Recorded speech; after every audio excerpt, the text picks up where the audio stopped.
What I personally would have liked to have seen in a BioShock game is sort of a broader range of enemies. And I think in BioShock Infinite, we really want to have a sort of a class of enemies that had a sort of a more imaginative range of powers. And we came up with this concept called the heavy hitters, who are enemies that are sort of used to not just be more powerful, but also to augment the abilities of the more traditional BioShock enemies. You're gonna come across them in certain areas of the game, and they're gonna provide a really unique challenge. Red is the price of liberty. You know, we wanted an AI that really expressed sort of the very sort of clear system of beliefs that founders have, and a heavy hitter that would sort of represent that.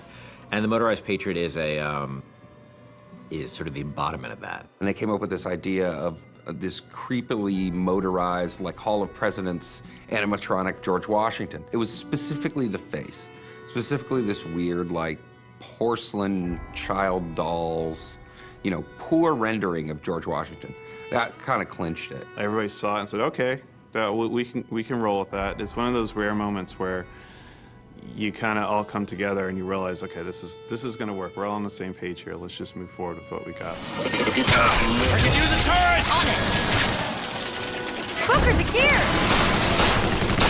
So the Motorized Patriot, a couple of things make him really special besides the aesthetic of him. One is that he's, unlike most of the enemies, he's completely fearless.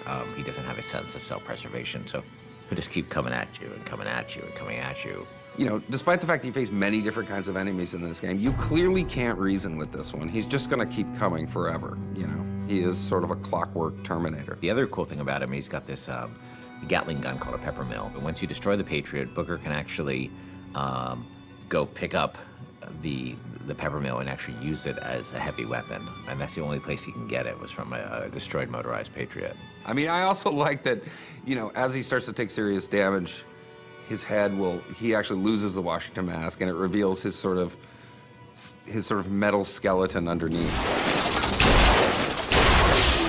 The thing I like most about this guy is that I think he's pretty readable as what he does. You know, he's a fairly simple guy. He's not a Swiss Army knife. He's a guy with a big gun, and I think that reads pretty well. He's got this incredible sense of heaviness.